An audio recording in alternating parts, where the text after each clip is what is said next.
RSM got involved with the Leeds Manufacturing Festival because we have a lot of manufacturing clients in the Leeds region. We're heavily involved in the sector and it's the right thing to do.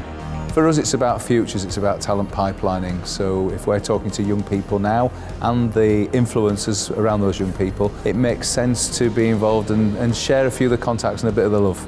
We have an office here in Leeds and we also have a manufacturing sector with a number of manufacturing clients. The LMF gives us the opportunity to be able to support something that is tackling some of the big issues that manufacturers are having, such as the skills gap.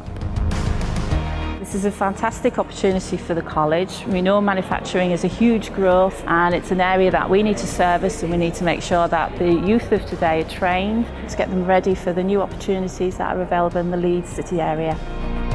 Young people need to know that manufacturing is a great sector that has brilliant career opportunities for them to take on in their futures. We do some amazing things in Leeds, but nobody talks about it because we don't see it happening. Leeds Manufacturing Festival is absolutely key if we want Leeds to continue being one of the great manufacturers in the world. It's a great showcase for your business. From what we've heard, Graham's brilliant at trying to help you get the most out of the festival, and it's a good thing to do for the region. If we can change some people's perceptions of manufacturing, if we can get some people talking about manufacturing, being excited and enthused about manufacturing, it's really important. Of course it is. Let's work together to really brighten the prospects for employers and young people in our region. Thank you very much.